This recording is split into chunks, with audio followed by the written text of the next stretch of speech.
Welcome back. So Brad, man, in these last episodes we've discussed image-based backup, its core function of bare metal restore. In this segment I want to discuss advantages and disadvantages, because everything has cons. These are always presented as all pros, and it seems obvious, image-based over file-based, but there's some actual drawbacks to that. Tell me a few of them. Yeah. Well, in terms of the advantages first, let's tackle those, because those should be clear, but it's good to state out loud.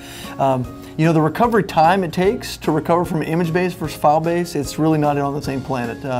The restore capability, the restore time is significantly less. In terms of your options available for restore as well, file-based, you basically, it's pretty straightforward. Where do you want these files back to? But in the event of a bare metal restore capability, or the image-based backup, I should say, the flexibility that you have in terms of restore. Do you want to put this back on the same piece of hardware, a different piece of hardware, or you just want to put this to a virtual environment? You can basically do all three of those with pretty much with ease. It's really like a cut and paste. So there's clearly an advantage there. Now, the ability for you to restore actually at a file level from an image-based backup, that's a reality as well. And so it's not just that you get everything or you get nothing. You really, there are utilities, or it's baked into the products many times, that you can actually go and pull those files individually out of that image. One of the other things that we don't really think of often as well is an advantage for this, that is if you have a server that you don't have the application for anymore, or say it's so old that they don't even have media, or they're out of business or whatever, then that is a clear advantage for image-based backups, because by its nature you're going to get that whole machine back. And obviously when you do like a file level restore, when you're going that route, you basically have to install the OS, then all the applications, then all of the data. And again, if you don't have those install media or those installed disks, then you are literally dead in the water. Yeah. So let me ask you this, Brad. Is image-based backup, does it only work for servers, or is people using that function only on servers? Yeah, no, that's a great question. No, there are very common usage cases for image-based backups for endpoints.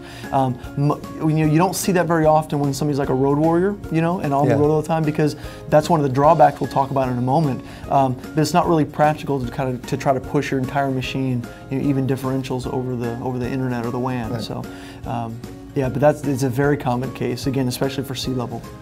So Brad, man, it seems obvious for somebody looking or watching that, hey, image-based backup is gonna be the way to go.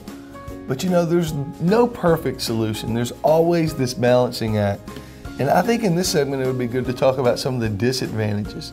Everything's not peachy keen and perfect over here. So tell us about some of the disadvantages. Yeah, so some of the disadvantages are clear. One is just the complexity of it all, right? backing up individual files isn't by its nature very painful, Right. But then when you talk about image-based backups, how the server takes a snapshot and you transfer these things and it's an entire image, and that's just complex by its nature. So that clearly is a drawback. One of the other drawbacks is this is not practical for somebody who is in a remote situation. So whether it's an endpoint remote, on the road all the time, or whether you're talking about a server that's at a remote office, you do not really want to be pushing that data like across the wide area network. That's not really a good idea. One of the other things is the length of time that it actually takes to do those backups. Compare how long it would take to send a couple of kilobytes of a file to someplace versus the time it takes a server to basically churn through its entire amount of data that it owns to figure out how much data has changed, and then only transmit that amount. Even though there's a lot of work being done on the deduplication and only sending differentials and things like that, again, it just takes a lot more time to churn through those types of backups.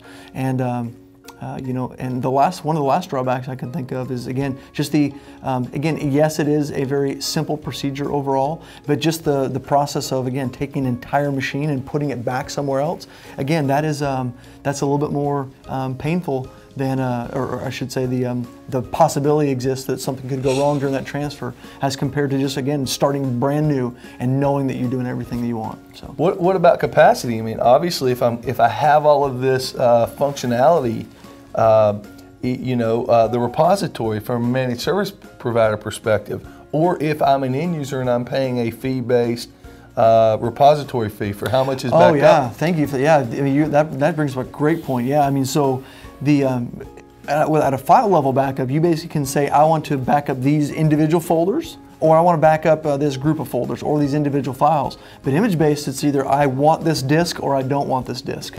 So you're absolutely right. I mean, the amount of disk that it takes to support that. Again, even with deduplication and all these other kind of phenomenal things out there.